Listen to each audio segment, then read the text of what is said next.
Jatend piny William Ruto nitiere kaonti ma Homabay kama odhi nyime gi yango chenro mag dongruok e kaonti no motelo ne nyasi mar Madaraka. Jatend piny no ochopo e mbalariany ma Tom Mboya e chuny boma ma Homabay kama noyuore romo mar lalruok e wi ochumi mar aluora mar nam. Ruto noyango okenge ma sirikal osegoyo e bero sekta mar lupo. Ruto noten gi jatend duond bura mar ODM Raila Odinga, gavana ma Homabay Gladys Wanga, jatend migao mar aluora mar nam Hassan Joho e kind jotelo mamoko.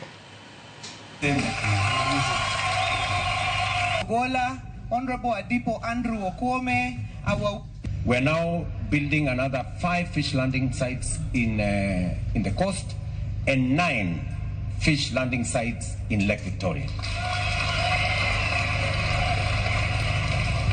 We have committed 1.5 billion shillings and we have the money, Joho has the money, to be able to build the 9 fish landing sites along the Lake Victoria shore.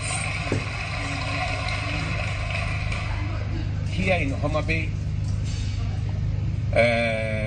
Nyandiwa is going to have a fish landing site.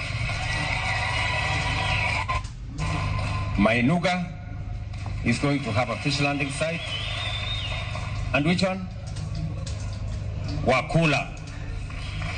So we have 3 fish landing sites and we are committing 450 million shillings to build those 3 here in Homabay County.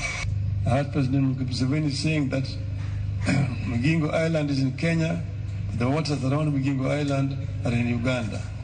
So this is a contentious issue that we need to take up with Uganda.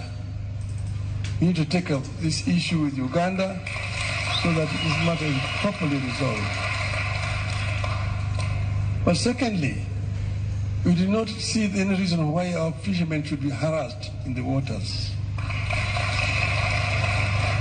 We need to come up with an agreement that these waters can be exploited generally.